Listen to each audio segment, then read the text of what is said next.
please share your thoughts in comments and like this video. The story starts with a special ceremony where a priest, surrounded by a group of people, exclaims about getting strength from the gods to fight monsters, the skill tree. He chooses a basket with a newborn and announces that Toru's branch of skills is restoration. The baby who was crying there naked is the main character of this story, Toru. The scene changed and now, we see the entrance to the goblin forest. A man with dark blue hair and armor is hunting a slime. There's a tree in front of him, and he waves the dagger at the slime, eventually hitting its core after several tries. He takes out the dagger and sees it's deformed from the acid that corroded it. He looks at the sword and confidently uses his restoration ability. The knife's blade straightens and returns to its original shape. He collects slime fluid using a shell. He had managed to collect 12 slime fluids on that day of hunting. Suddenly, someone yells to stop as there was someone there. Toru turns and sees an animal with a mustache and sharp teeth dying in front of him. He realizes that magic was used and the animal's body was destroyed. That attack made its way towards him, but he jumped and avoided the blows. The tree behind him breaks from the attack. He lands calmly and looks back. A young man among the hunters complains that he just wanted to seal the animal's movements, but an old man ruined his spell. He picks up the beast and wonders how he can sell it now. A comrade mentions that Toru almost got hit. But the young man didn't care about Toru, who always hangs around the forest entrance hunting slimes. He angrily cursed Toru for only collecting slimes. His comrades were surprised by the young man's rude character. But he justifies himself by pointing out Toru's undamaged armor and weapons, proving he only hunts weak monsters. Afterwards, the young man and his party decided to venture deep into the forest and hunt some big game. Toru closed the shell in which he collected the slime fluid and looked at the leaving party silently. 39 years ago, the priests and the people of his village gave him a skill that is supposed to bring anything back. Just like how he restored his dagger a minute ago. However, he can only activate the skill on monster-related items, so it's not useful for combat. He was restricted to the forest entrance for a very long time. Then, Toru made his way back to the city gate of the border town, Widen. The gatekeeper, Carlos, teased Toru about whether he had completed his job of collecting trash. He also knows Toru as he was famous in a bad way. He asked Toru to not show his low-class adventurer badge before him, which is rank G, the lowest adventurer rank. Toru left the place after that and Carlos yells that it's time for him to retire and become a gatekeeper, which is easier than the latter job. Even though he was faced with insults, Toru didn't mind that and went to the adventurer's sub-office, subjugation assessment counter. He placed the slime fluids he had collected that day on the table. But the worker didn't like the shell model as it was poorly designed. She wondered whether Toru was in the wrong place since most adventurers would submit a dead animal's corpses there or one of their body parts.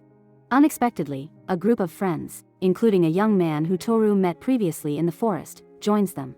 He mentions Toru didn't make a mistake because trash hunting is also a type of subjugation. They come closer, expressing that Toru wasted their time hunting, so they wanted to take the slime fluids away. But Toru punched the approaching man using the shell.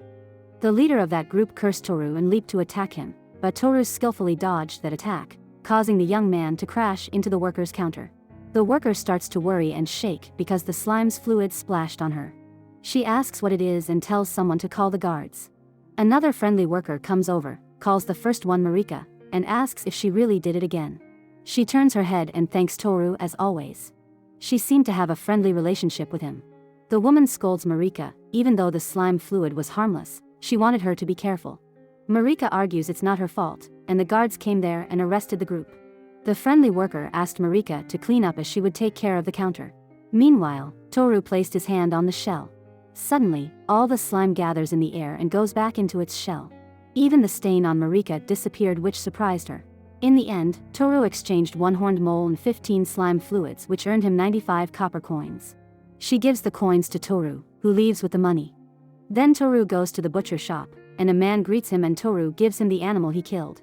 As usual, Toru's kill was perfect and the man was mesmerized by it. The butcher picks up the animal and mentions it will make skinning easier. He asks if they'll split the meat as usual, with him taking half. The butcher buys the other half. Later, the butcher hands him something packed, calling it a regular bonus and advises keeping it a secret from the boss. The boss urges the man to stop talking and work, and the butcher listens. At night, Toru goes with a bag of meat, sits down, and opens a bag with entrails. Stray cats come out due to the smell. They began to eat it and Toru patted them on the head with a satisfied face. He notices something in the shadows, the eyes of an animal. He feels a little sad that the third one still hasn't approached him. Toru gets up and reveals the third cat never eats when Toru is around, so he leaves that place and the third animal slowly emerges from the shadows. Toru goes to the boarding house of Ural. A woman with elf ears comes out. Toru gives her a package and says it's horn mole meat. She thanks him and says it will be useful. Her face is soft and calm. Toru goes to his room, lies on the bed, closes his eyes, and thinks today was like any other day. He believes tomorrow won't be different. He opens his eyes, looks at the closet. He then picks up his badge and checks today's skill points. He was surprised to see that he collected enough skill points from the subjugation. He confidently looks at the closet, opens its doors. Surprisingly, there was a soulless girl with long brown hair and green eyes. The doll doesn't speak and just looks at him with lifeless eyes. Toru looks at her with regret, remembering events from 25 years ago. The followers of the gods of ruin came out of the great abyss in the center of the world and invaded his village. They ate the villagers one by one. Toru, his grandfather, the priest and the girl named Sora were running for their lives at that time. They almost reached the secret path to the main road ahead. Suddenly, a flying beast attacked, but Toru reacted quickly and killed it. While he celebrated his victory, another monster, a mantis, appeared behind him. Seeing that, Sora shouted Toru's name to warn him. But it was fruitless and she took the mantis's blow and protected Toru. He turned to her and saw she was trembling, covered in blood. Toru's grandfather clicked his tongue at that scene. He moved between the mantis and Sora and used his time-stopping ability, stagnation. He turned to Toru and explained that he stopped time, urging him to take Sora with him. Toru trembled, holding back tears. His grandfather assured him she was still alive, bringing hope to Toru's eyes. They soon made their escape with Toru carrying her. They went to a medical treatment temple to get Sora treated. But the healer explained the situation was terrible. Even the water god Ilia's power couldn't heal her while the time stop skill was active. The healer added that if they cancelled the time skill, she would die instantly. Toru angrily refused this idea. In the end, his grandfather suggested one last way to save her. It was Toru's restoration skill. Toru was shocked to hear that. He argued that it was impossible, as his skill could only turn back time by 10 seconds and it won't work on living beings. His grandfather explained that it was true for now, but if Toru leveled up, everything would change. His grandfather encouraged him, saying he could discover the true power of the time god at the 10th level, as his stagnation skill is also the same. Toru was glad to hear that he could save Sora, but his grandfather warns Toru that he would suffer a lot on the way. Toru shouts back, saying it doesn't matter. He was determined to do it at any cost to save her. The path was terrible, just as his grandfather said. To level up, killing monsters was necessary. But Toru, who has no combat skills, could only run away. One day, one of the gatekeepers couldn't sit by and watch Toru's pathetic state, and taught him how to use a sword. Soon, Toru was able to hunt little by little. All the while, he saw many beginners joining teams and had someone guide them, earning points. He became a master of evasion and counterattack when he became 30. One time, he saved a child from monsters, losing half of his strength in his left arm. With that additional blow, even if he keeps hunting small fries every day from morning till night, it was more difficult to raise his skills level and things were getting tougher every day. But Toru refused to give up on his wish even though there was no guarantee it would come true. He still kept working tirelessly towards his goal, which is to save Sora. To achieve that, he had to level up first. He then sits on the bed and activates his skill. Everyone has an inborn skill tree. A person can do various miracles with the skill that dwells in their branches. He takes a vessel with 10,000 skill points and pours it all on a tree. Soon the tree begins to grow at a rapid rate. There was a bud in the tree which is level 9, and it soon blossoms into a beautiful fruit. His skill, Restoration, could return targets used in battles to their past conditions. He's at level 10 and he could use his skill 10 times in an hour. He activates it by blinking at will by making contact with the target. Toru realizes his restoration skill's limitation has changed from targeted items to targets. He clenches his fist, remembering his grandfather's words about unlocking the time god's full power at level 10, just like his stagnation skill. He looks at the vessel in the corridor, mentioning his grandfather left him halfway, but his ashes and the stagnation skill still remained in this world. He opens the vessel, scoops out the ashes, and uses the restoration skill. But nothing happens. He realized that his skill couldn't bring back departed souls. He then decided to use his skill on his left hand, which lost its strength due to an injury. But when he used that skill, he vividly remembered the whole incident flashing before his eyes. He doesn't understand why he saw how he wounded his hand. He then notices a fruit on the branches of his skill tree. He wonders if his restoration skill has gained the ability to look into the target's past. He looks at his hand and realizes he feels blood flowing down his left arm. Clenching his fist, he pulls himself and realizes that he activates his skill through his gloves. He can use recovery without direct contact, and he just had to recognize that he was touching the target. Turning abruptly to the closet, he stands up and reaches out to Sora's neck where she had a wound. He hopes his work could work on Sora. His heart beat so fast and he saw many memories from that event. He keeps looking at her, not seeing any reaction. He wonders if it really didn't work. However, she suddenly groaned, and Toru's eyes opened wide in surprise. Sora comes out of the closet, looks around, and asks if this was the other world. Toru replies that it's just a closet. She came out of that closet and looked around the room. He then began to explain everything to her. Toru explains when he was a child, his grandfather stopped her fatal injuries using his stagnation skill. It took a long time because he needed a lot of money. He also reveals that his grandfather had also died. Toru doubts whether Sora recognized him. If he uses recovery, he can become the boy he was when they parted. But even if he rejuvenates his body, he will still remain an old man in his soul. Sora suddenly starts asking about the child Toru who was with her that time. Toru denies that he didn't hear anything like that. He felt content with just saving Sora and scratched his chin. Suddenly Sora started to tremble and burst into laughter. She exclaimed that Toru hadn't changed his habit of scratching his chin. Toru was shocked to see Sora identifying him even though he was now an old man. Sora rushes into his arms while calling his name and hugs him. Toru wondered when Sora realized it was him. Sora says she understood from the very beginning. But Toru refused to believe that. Sora looks at him with sincere eyes and says she's telling the truth. She knew about his grandfather's stagnation, so she was sure his restoration helped. She snuggles up to him, hides her face, and mentions she was surprised to learn that Grandpa had already left them. She thanks him for his help and expresses happiness that he is alive. Toru pats her on the head, saying he's glad and thanking Sora for surviving. Sora starts to tremble, lets out a tear, and mentions that she should be older than him, but he has already outgrown her. Toru says it is true and that he is already an old man. She starts crying and says she's surprised at how cool he's become. Toru, confused, says she must have imagined it. He pats her on the head and asks if she is hungry. She doesn't answer, starts sleeping, and Toru looks at her with love and care. In the morning at Ural's boarding house, the sun is rising, and the birds are singing. Sora wakes up and sits next to the sofa where Toru is sleeping. She looks curiously at Toru and waits for him to wake up. When Toru opens his eyes, he stands up and pulls Sora to him by the chin. Sora automatically closed her eyes and thought that Toru was going to kiss her. But Toru checked Sora's condition and he was glad she's fine. We got another one dumb main character here. Sora pulls away and tells him the landlady said breakfast is ready.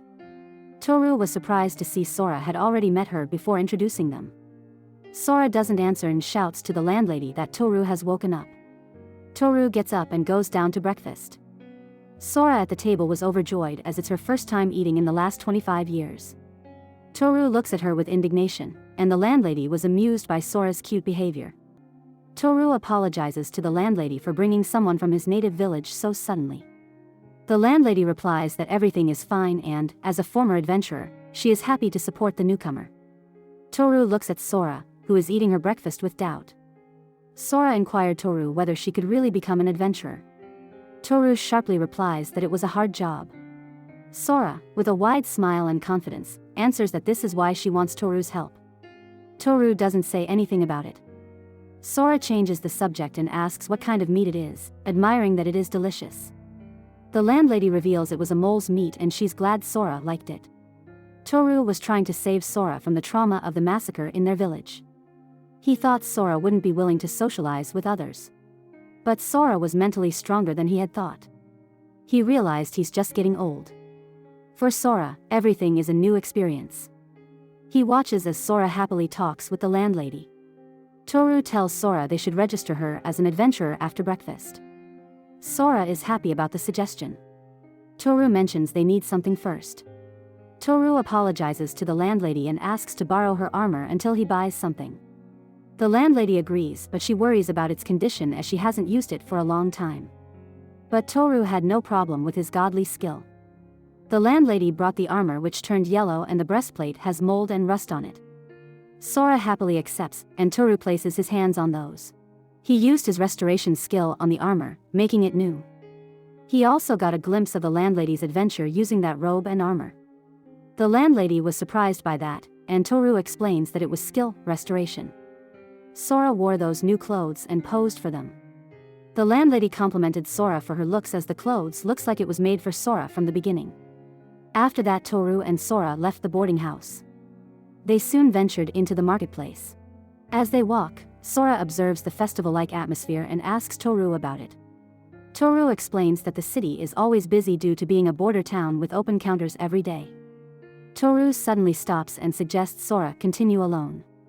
She asks why, and Toru assures her he'll watch from a distance to avoid suspicion from his acquaintances. Hearing that, Sora came up with a brilliant plan. She sits down and feigns stomach pain. She requests to be taken to a building. Toru realized Sora's plan and feigned ignorance. But the passers-by begin to mutter bad things about Toru. In the end, he decides to go with her just this once, planning to rejuvenate himself by about 25 years. Sora tells him to wait as she doesn't want Toru to change how he looks.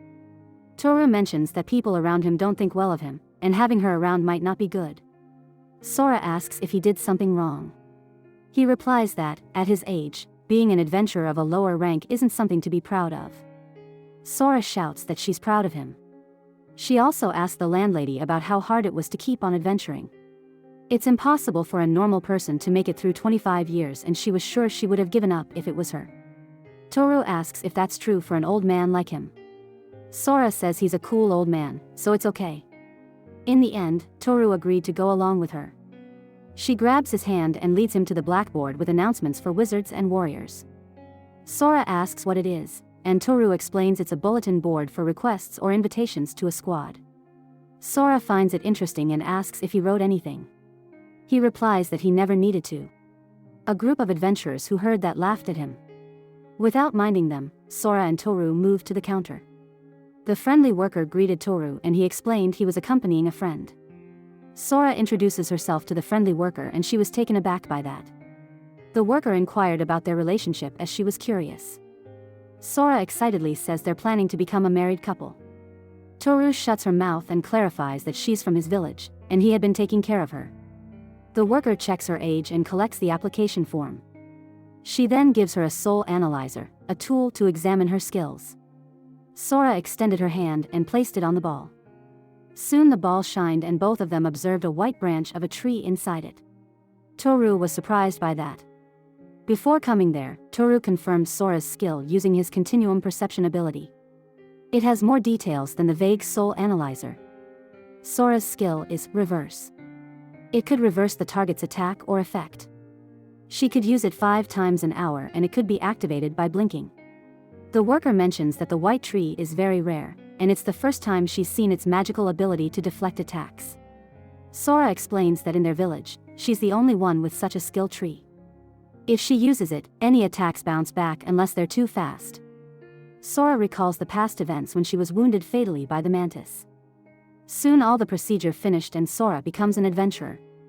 She shows her badge, expressing happiness that it's the same one as Toru's badge. Suddenly they heard the clapping sound. The group of the party which was there approached them. The trio congratulates Sora, calling her a newbie and wanting to scout her as they were in need of a magician. They suggest Sora ditch the old man and join them, offering to teach her the basics. But Toru didn't pay heed to their words and he proposed to Sora to go home. Seeing that, an adventurer got mad at Toru and prepared to attack the old fart. But Toru easily dodges his attack. He placed his hand on his shoulder. Soon the adventurer fell down and lost his consciousness. Others are shocked and they group to attack Toru. He again did the same and everyone fell down to the ground. Sora looks at Toru enthusiastically. Toru explains that he restored them to a dead drunk state. On their way, Toru asks Sora if she minds all this, warning that there will be more challenges. They have to face more people like them, and furthermore they have to fight tough monsters from then on. Sora reassures him, expressing her willingness to help. She was happy that she could walk along with him once again. On the other hand, Sora was curious about Toru's dream and urged him to tell his big sister about it, which was none other than her. Toru shares his desire to go somewhere far away, as he had been walking through the same forest entrance for 25 years. Sora wonders if he regrets his life, but Toru clarifies with a smile that he wants to continue being an adventurer. Sora then invites him to be adventurers together, and they happily decide to start their adventure together. That day, Toru, who was a solo adventurer for 25 years, got a party.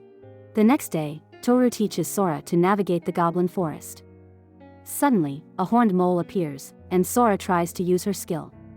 But it was too late. Toru swiftly dodges its attack and strikes the mole.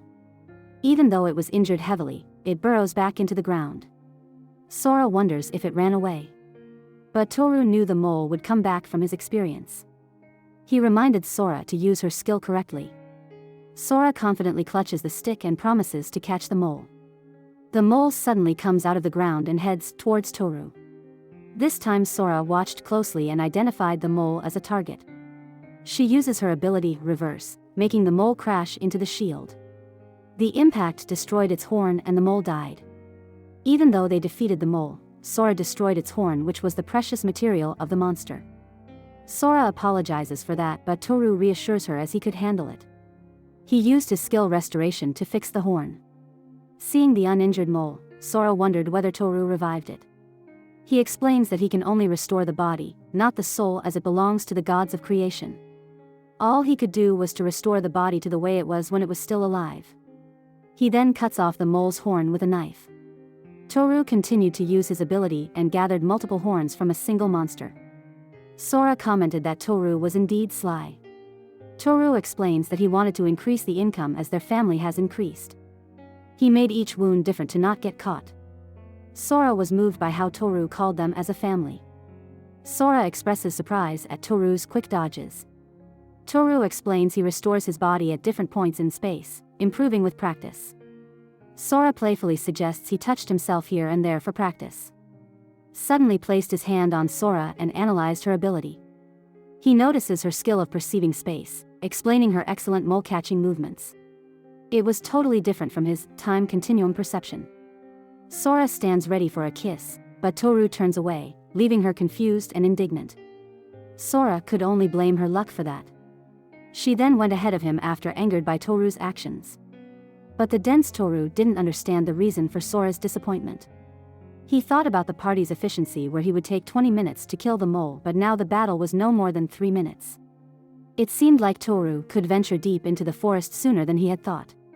After some time, they sit on a hollow tree with food in front of them. Sora happily bites into the meat but quickly realizes it's salty. She exclaims loudly, causing other animals to turn around in shock. Toru looks at her drinking water and warmly smiles. Toru explains they need to cut the dried meat first into thin slices with a knife. Then, wrap it around the cheese and biscuits to eat it.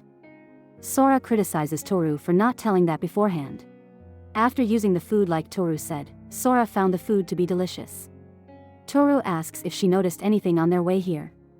Sora felt it was so easy, as there's a proper path with an unobstructed view. The vines and lower branches have been trimmed, and dense stunted plants indicate they got exposed to sufficient sunlight.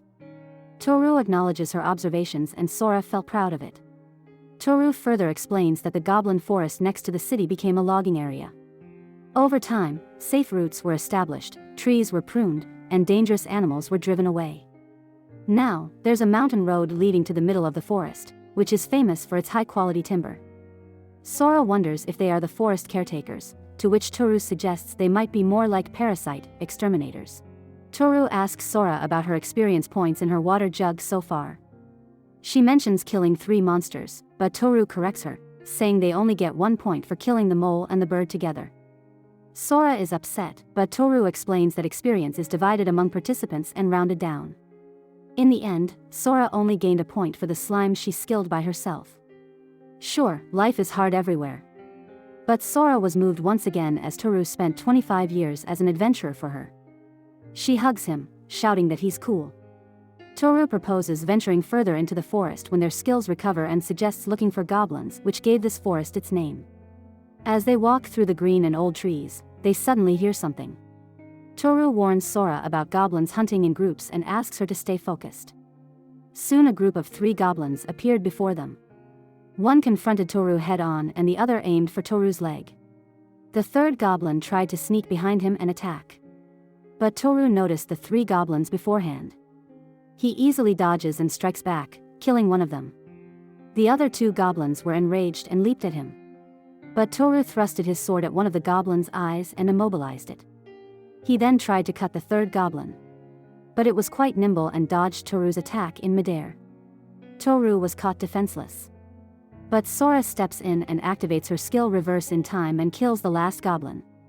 Sora breathes out and looks at the goblin corpses. She notices they're very ugly up close. Toru hands her the dagger and explains they need the right ear as proof of subjugation.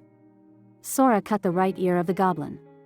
Then Sora followed Toru's instructions, sticking her fingers under the jaw to find a solid object. She wondered whether it was a goblin seed. Toru praises her for finding the Mona stone. Sora doesn't understand its use, and Toru explains it's useless alone but valuable in a special tool. The Mona stone trade is one of the main pillars supporting the border town. Toru suggests hunting as many goblins as possible before sunset. Sora asks about taking meat and Toru explains goblin meat isn't appetizing as it was like a human, so no one will buy it. Sora felt it was a waste with drooling. Here, we got a foodie waifu. At sunset, both of them return to the border town. Sora walks down happily while singing that they got a big catch.